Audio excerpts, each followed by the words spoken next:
Okay, Amy, thanks. Now to a question many people are asking following yet another deadly crane collapse. Just how safe are they? NBC's Pat Dawson is at the scene of the latest accident in New York City. And Pat, good morning.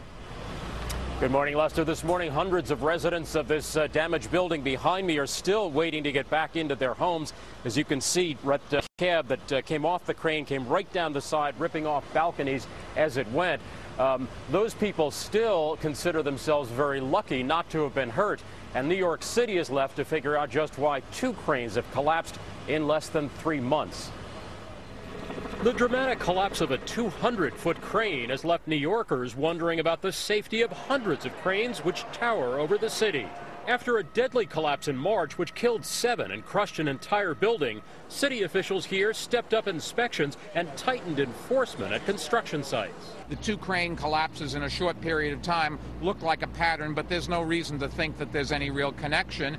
And there's also no reason to think that our procedures, which we constantly review and improve, aren't whatever we can do. The crane which collapsed Friday had actually passed an inspection on Thursday, but the construction site had been cited for numerous violations, though many were for minor infractions. Moments after the collapse, which witnesses said sounded like an earthquake, East 91st Street was covered in the smoldering wreckage of the entire top section of the crane. Leonard LaRusso was in bed just a few feet from where the crane hit.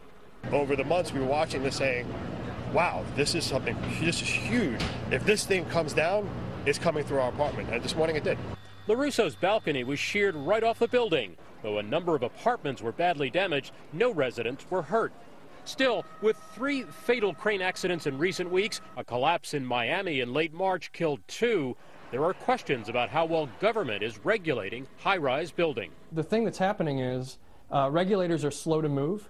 The federal government has been trying to put out a new crane regulation for several years now, and it still has not been able to do that. The federal regulations actually are 40 years old in some cases, and the experts think that in many cases a lot of localities, local governments might have a better time setting their own regulations if they had a more stringent federal regulation. Lester? All right, Pat Dawson in New York this morning. Pat, thanks. Guy Ramsey is the publisher of Crane Hotline, a magazine read by thousands of crane buyers, owners, and operators. Guy, good morning to you. Thanks for being with us. Good morning. 2 in New York, 1 in Miami, 1 in Maryland recently. That's a lot of construction crane accidents. A coincidence? I think that it is a coincidence. I think it's partly due to the fact that there are more cranes currently being utilized in North America than there have been in the history of the United States. But is there more oversight of those cranes? Is this an issue of inspections? No, really. You can have all the inspectors in the world on these cranes, and I think the problem really relates to the quality of the inspectors.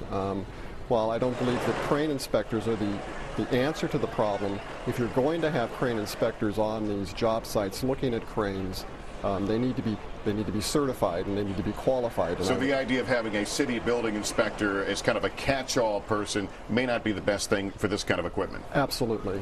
When you look at this accident, do you find any commonality between this, the other one in New York, the other ones we've talked about as well?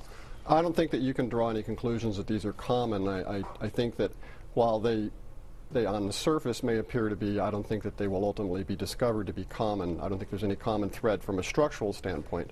I do believe that what ultimately people have to understand is that this is more a human issue than it is a crane issue. But the economy notwithstanding, there's a lot of buildings, as you point out, a lot more cranes in use because there's a lot more high-rise buildings going up, not only in places like New York, but even smaller cities with office parks. A lot of us want to steer around them because we're concerned about them. Are we treating these things as dangerous pieces of apparatus in terms of how we allow people to walk and move around them? Well, yeah, I mean, construction, I think the mayor said yesterday that construction is inherently a dangerous trade, and when you put it in a high-density area like New York City, if a crane comes down, it's going to have it's going to have more significant impact than it would if it was in someplace else. Do you walk around them? Do you steer clear of them? No, absolutely not. And I think the thing that the public has to remember is that when they hear a crane operating on a job site, especially one of these tower cranes that are right here in the city, they're going to make sounds, they're going to make noises, creaking noises that are natural. When you deflect a crane, when the boom lifts something, it's going to moan, it's going to groan. That doesn't mean that it's dangerous, it doesn't mean it's going to come down. That's just the way that they sound. All right, Guy Ramsey, we appreciate you being here. Thanks very much. You're welcome. We want to get a check of the morning's other top stories now, and for that we're going to say good morning to Jenna Wolf at the news desk. Jenna. Good morning, Lester. Good morning, everyone. We're going to begin with more trouble in China today, where authorities evacuated 200,000 people living near a lake, which is threatening to overflow. Troops are working around the clock to